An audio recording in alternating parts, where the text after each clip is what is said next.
It's a pleasure to have you join us on 360 Health. I am Ogechukwu Okekwe.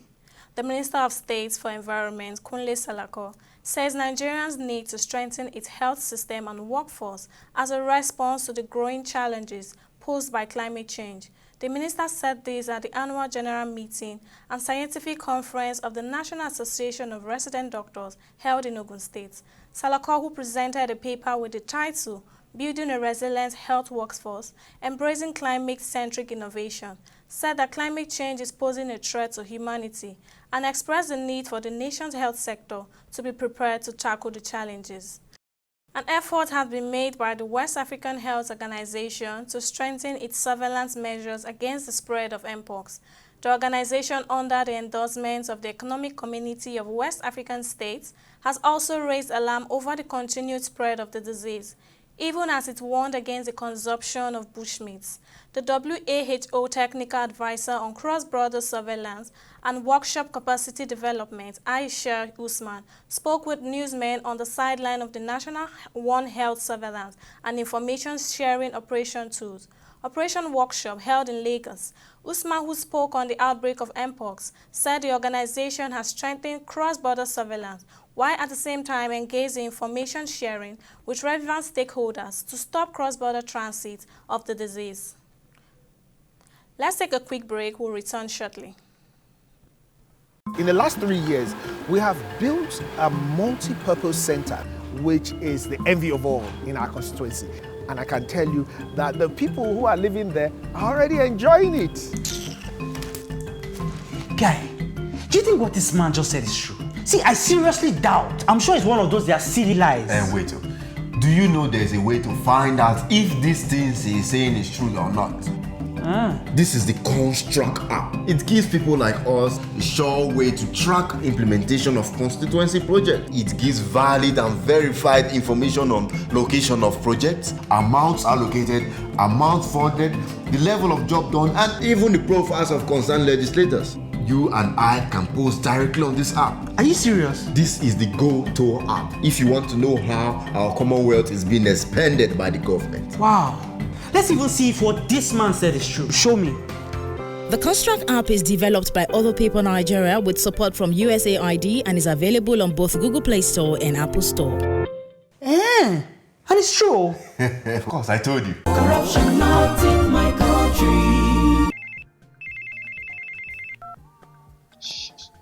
Hello. Alahaji. Right now I'm in Abuja. No.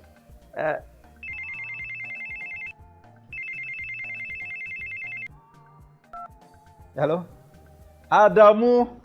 Right now I'm in Kano. Yes. When I get back, I will just call you. Look, what is wrong with you? I'm talking on the phone and you are gesticulating and doing. What's wrong with you? Daddy, where exactly are we as we speak? Are you alright? This is Lagos. Well, you just lied to someone that we're in Abuja. Keep quiet. Who told you can tell an elderly person is lying? Daddy, you just lied. And by lying, you are raising corrupt children for the future of Nigeria. That is corruption, not in my country. Corruption not in my country.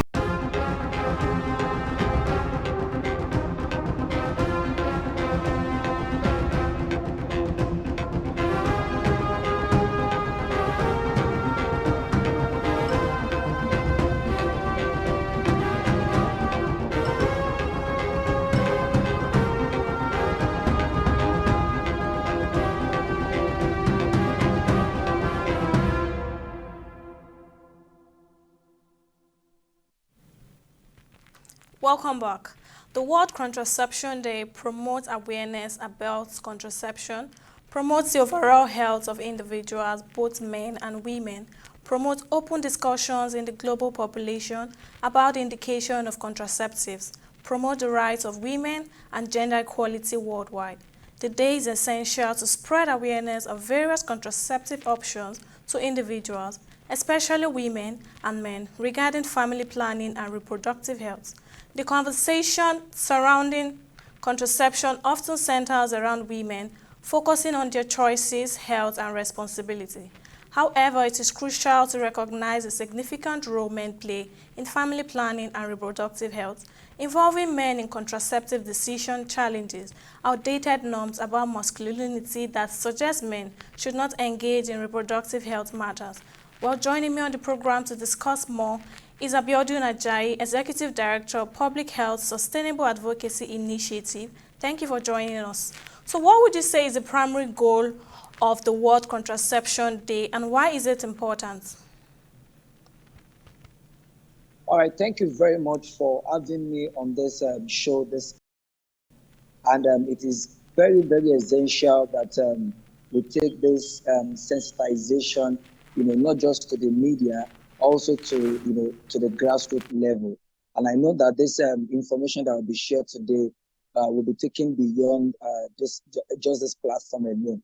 So the reason or the brain behind the celebration of the World Contraception Day is to first and foremost create awareness on how to promote contraception.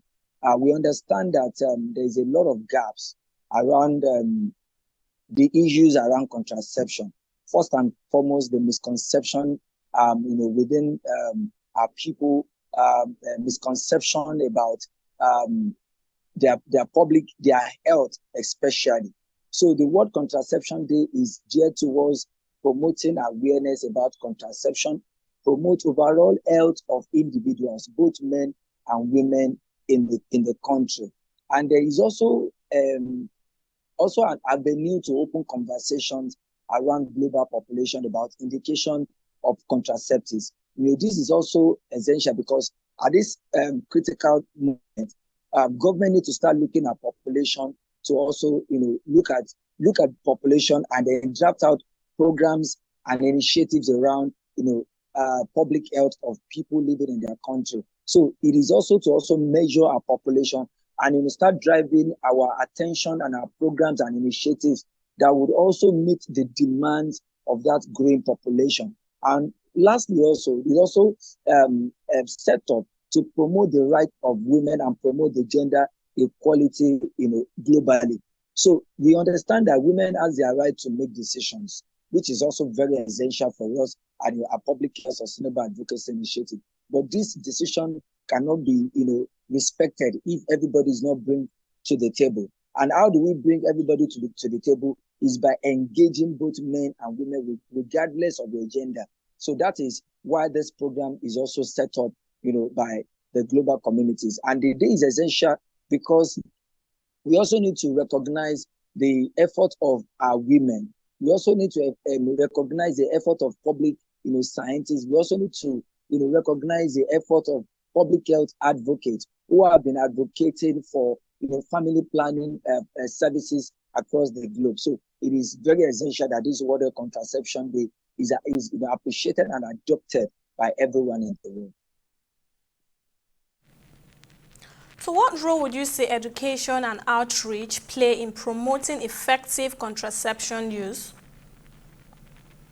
Yeah, so education play a critical and pivotal role in contraception, in contraceptive or family planning issues. It plays a lot of roles because what you don't have, you cannot give. What you don't know, when you lack knowledge about a certain thing, you start giving false information and you might not even want to seek for more knowledge. Even the Bible says people are perished for lack of knowledge. So when you are knowledgeable about a particular issue that has to do with contraceptives or that has to do with family planning, even you don't need anybody to educate you before you go for it. So, the education part of this awareness is also to change people's perception, to also save people because I gave this example while I was talking during the World Population Day on TV, on LTV8. And I gave an instance of a family that I knew very well. They were giving birth to children. They had 7 children already. And when I approached her, because I knew that having children, I have to look at the economic, standard of the both wife and the husband. And I noticed that they cannot even take care of the children.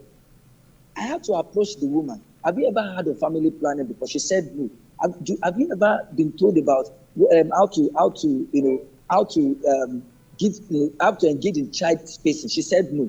And it was right there I started educating her about it. And as I speak today, the woman has gone to take family planning too. And then she can no longer bear children because they already have number of children that they have. At the age of 38, they already have 7 children. So it's a big issue. So when we educate people, we are changing their mindset. We are building their capacity on what family planning method they should go for, and why outreach is also outreach play pivotal role is also to get people engaged in the community, saying that we are in your community today. You must, yes, we have had situation of men, giving wrong information to their wives. Maybe, for instance, the wife was referred by her friend to go to any primary health care center and then get enrolled on the family planning method. And maybe peradventure the woman go back home to share that information to the husband. The husband will start saying, "Oh, but no, I don't want you to take this because we said it does this, it does that." So when you meet us during our outreach program, we give you the quality information that you need, both as men and women. So outreach is also play a very pivotal role in getting everybody on board and also ensuring that everybody has the same information that will also enhance their decision making. So what is the most common misconception about contraception that needs to be addressed? Well, they are popular, and more often we have come across all of these misconceptions in different dimensions. And one of it is when you take contraception, when you take family planning, your belly start growing. When you take contraception, you start experiencing fatness. When you take family planning method, it might block your womb. You might not give birth again. You might not have the capacity to give birth again. So these are most common perception or misconception that has also taken over our society. That we have also used sensitization and outreaches and testimonies to also get rid of. So they are more common because when people come for family planning method and the nurse or the person in charge who is giving you such method gives you some directives, the moment you don't follow the protocol and the guidelines given to you, you might have complications. It is applicable to everything in life. If you are given an instruction, even when we write exams and they give you instruction that do not write beyond this border, if you follow that instruction, you might probably get good marks. But the moment you don't follow that procedure or that procedure given to you, prescribed to you by the public health scientist or a medical personnel, you might have complications. So complications are developed because you don't follow all those protocols or those procedures. So, and when the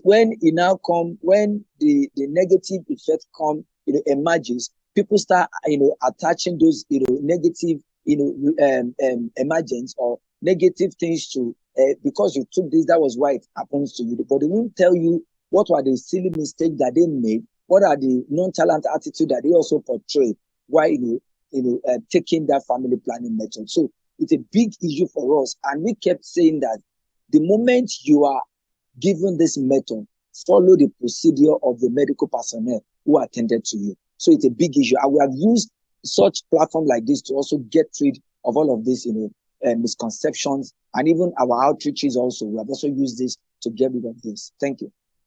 So how can men be encouraged more to participate more actively in discussions about contraception and family planning?